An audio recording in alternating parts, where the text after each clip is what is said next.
লোক বিবাহ করার পরে বাসর রাতে বউ রেখে বাইরে গেছে। দাদি শাশুড়ি এসে বলছে, কি গো নাতি বউ, আমার কিন্তু নাতি চাই, পতি চাই। শাশুড়ি এসে বলছে, বৌমা কি করবা আমি জানি না, আমার কিন্তু নাতি চাই। দেবর আর ননদ এসে বলছে, ভাবি কি করবা আমরা জানি না, আমাদের কিন্তু ভাতিজা চাই। স্বামী এবার এসে বলছে, কই আমার বেবি চাই।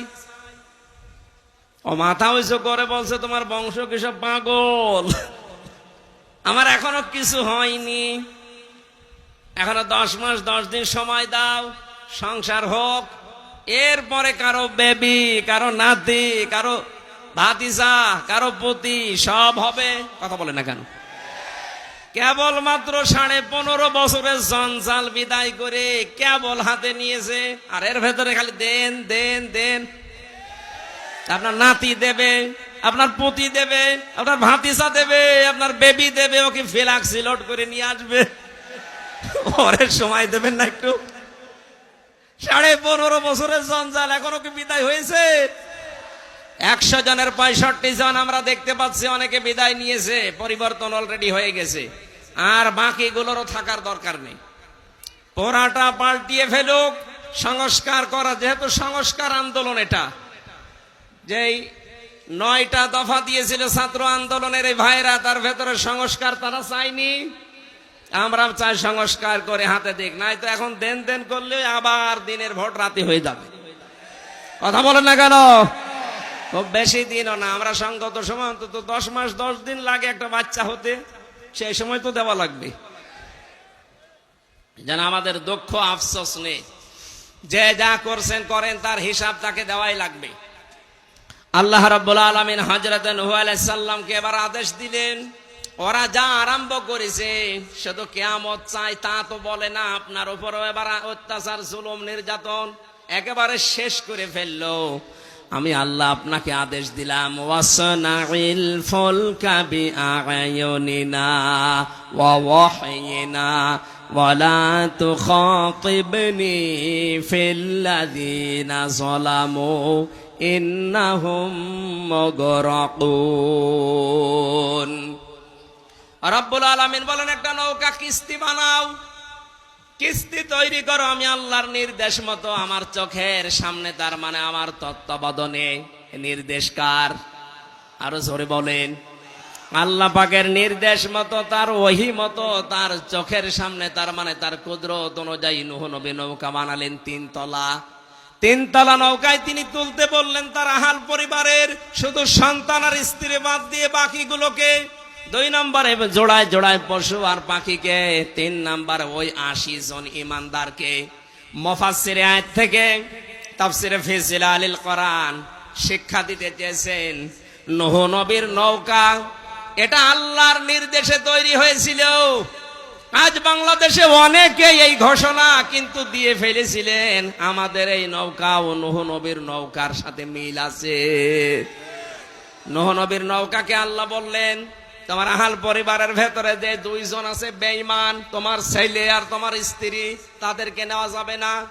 আর ওই যে 80 জন ইমানদার, ওদেরকে নাও, বাকি কোনো বেঈমান যেন নৌকায় না ওঠে।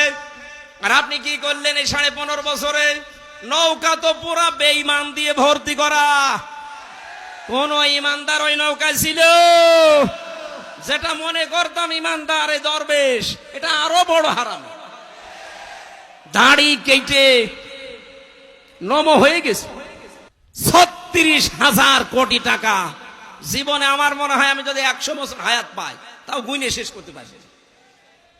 আমি গ্যারান্টি দিতে পারি, ডাক্তার শফিকুর রহমান জানিয়েছেন, 5 বছর 10 বছরের জন্য একটু আমাদের হাতে দেন, 36,000 কোটি না, 36 পয়সা এদেশ থেকে চুরি হবে না ইনশাআল্লাহ।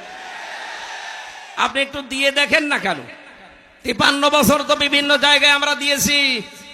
বাবা চালিয়েছে, স্বামী চালিয়েছে, চাচা চালিয়েছে, আপা চালিয়েছে, বুবু চালিয়েছে, ভাবি চালিয়েছে, সব তো দেখলাম। এখন একটু দেখতে মনে চাচ্ছে আল্লাহর এই কোরআন দিয়ে দেশটা চললে কেমন দেখা যায়।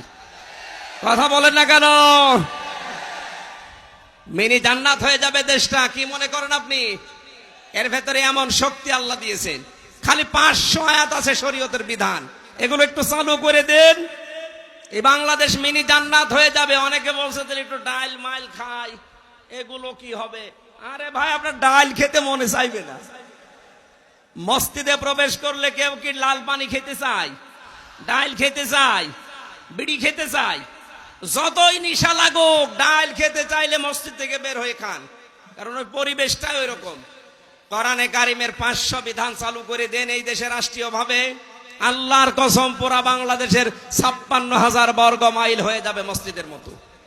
তখন মনেও চাইবে না যে একটু লাল পানি খায়, একটু ডাল খায়, একটু একটু আকিস বিড়ি খায়, আর মনে চাইবে না ইনশাআল্লাহ।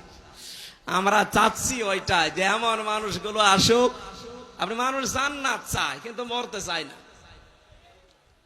ন্যায় বিচার চাই বারবার, অথচ ন্যায় বিচার করবে যারা সৎ লোক, সে মানুষগুলোকে আমরা দিতে চাই না। এক কথা বলেন না কেন? সুতরাং নূহ নবীর নৌকায় ওঠার শর্ত ছিল ইমানদার হওয়া লাগবে, আর আমাদের এমন নৌকা বেঈমান হওয়া লাগবে। আল্লাহ তাআলা বলেন, নৌকা যখন ছাড়বা সাবধান, ওয়ালা তুখাতিবনি ফিল্লাযিনা যালামু ইন্নাহুম মুগরাকুন। ওদেরকে আমি যখন ডুবাবো, এই জালেমদেরকে ডুবন্ত অবস্থায় দেখে ওটা যদি ছেলে হয়, স্ত্রী হয়, তারপরও আমি আল্লাহর কাছে ওকে বাঁচানোর জন্য কোনো কথা বলতে পারবা না। আমার মনে হয় সেই পরিবেশে 15.5 বছর পরে আল্লাহ দিয়ে দিয়েছে। নৌকা যেমন ডুবতেছে, জালেমরাও বিভিন্ন জায়গায় ডুবতেছে। কথা বলেন না কেন? ইমানদার আমরা যারা আছি, যারা নির্যাতন, অত্যাচার, জুলুমের শিকার ছিলাম, এই মাজলুম মানুষ, ওদের দৃশ্য দেখে এখন যদি মায়া কান্না করে, না এটা আমার অমক দোলা ভাইয়ের শালীর মেয়ের অমক ছিল, এটা বাঁচাও না, জালেমদের ক্ষমা নেই। কথা বলেন না কেন? এ ফতোয়া আমি নিজে বানালাম, ওয়ালা তুখাতিবনি ফিল্লাযিনা যালামু। জালেমদের পক্ষে ওকালতি করবেন না, ওদের শাস্তি যদি না হয়, নূহ আলাইহিস সালাম বলেছিলেন, রব্বিলা তাদার আলাল আরদি মিনাল কাফিরিনা দাজ্জারা। ওদের একটা আন্ডা বাচ্চা পর্যন্ত যেন জীবিত না থাকে, কারণ যেইটা বাঁচবে ওইটা আরেকটা হারামি জন্ম দেবে। আমরা চাচ্ছি আল্লাহর এই ফতোয়াকে সামনে রেখে কোন জালেমের পক্ষে ওকালতি করব না, ওর যা শাস্তিও আগে পাক, তাহলে এই দেশে আর কেউ নতুন করে জুলুম করার সাহস দেখাবে না ইনশাআল্লাহ।